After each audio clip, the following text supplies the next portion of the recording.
we become aware of the inaction, the campaign of deceit, of malfeasance by Chinese authorities, the Chinese government, it became very clear that they're directly responsible for the untold human suffering, the loss of life, and the economic damage.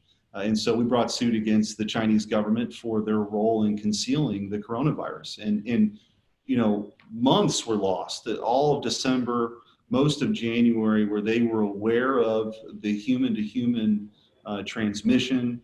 They were destroying evidence, silencing critics, silencing whistleblowers. It really was an unbelievable campaign, and so we felt compelled to bring suit on behalf of Missourians to recover damages. And in recovering damages, I didn't see a certain number. Are you after a certain number in this lawsuit? Yeah, we've got an estimate from University of Missouri economists that it could be upwards of $44 billion. So we're talking about tens of billions of dollars. And there's a real human cost to this too. I mean, a lot of Missourians live in paycheck to paycheck. You've got small businesses that are out of business, may never come back. And again, all of this because the Chinese authorities, the Chinese government refused to let the world know what they were dealing with. And you had millions of people go through Wuhan in that time frame. And go to all parts of the world, and no part of the world has been spared from the suffering. And so we're the first state to bring action, and we want to hold the Chinese government accountable.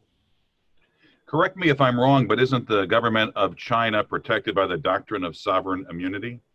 It's a good question, Mike. So generally speaking, the Federal Sovereign Immunities Act is applicable, but there are exceptions. One exception that we claim in this lawsuit is the commercial activity exception. And so in a number of instances, whether it's the hoarding of PPE, which we allege in the lawsuit, they have a virology lab that they operate, and then also the hospital system. Those are commercial activities that are exceptions to that federal statute, the Federal Sovereign Immunities Act. But in addition to that, we also allege non-state actors played a role. The Communist Party in China, which essentially places the leaders as the head of that government, we allege that they have a role in this, along with some other non-state actors. And so we address that in the complaint and feel strongly that our lawsuit has strong legal merit. I was looking back, and obviously I am not a lawyer, but it seems that the U.S. Supreme Court has ruled in some cases that a foreign country need not even file an answer to a complaint like this, let alone pay up. So what's the recourse? Well, we're going to aggressively prosecute this. We intend to serve them and move forward with discovery. I think there still is a lot that we need to know. There's a lot of information that's come about, and it's changing daily. But what we do know is that the campaign of lies and deceit that the Chinese government engaged in costs lives. Family members have been separated. People can't attend funerals. People living paycheck to paycheck have lost their jobs. Again, all because this critical time was lost where this deadly virus could have been contained. Have you gotten any reaction at all yet from anybody with the Chinese government? Not yet, but again, we fully intend to serve the lawsuit and prosecute it aggressively. So explain to me the next steps. What happens now, assuming that China does not even respond? What happens next? Well, if they don't respond, we could take a default judgment, and people have collected on American soil against foreign governments.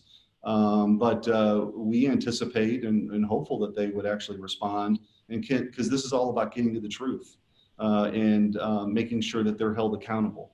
Because if you look at the inactions, you look at the deceit that took place in December and in January when they knew there was human-to-human transmission in China, not doing anything about that has cost all of us very dearly. And the state of Missouri, as our legislators go back to Jefferson City next week to craft a budget, they're severely challenged because the state budget is going to be impacted.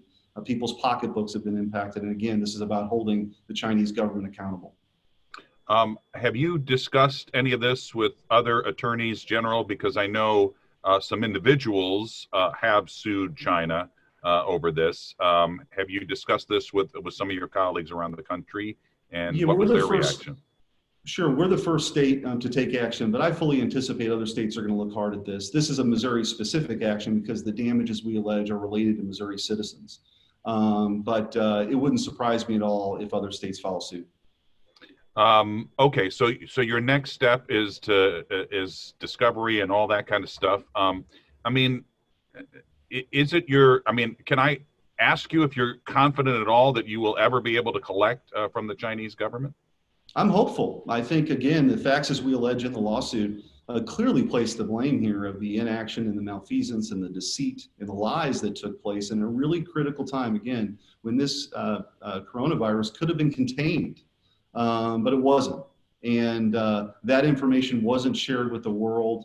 And we're dealing now with the situation that we're dealing with, where the newsroom looks different. People have lost their jobs.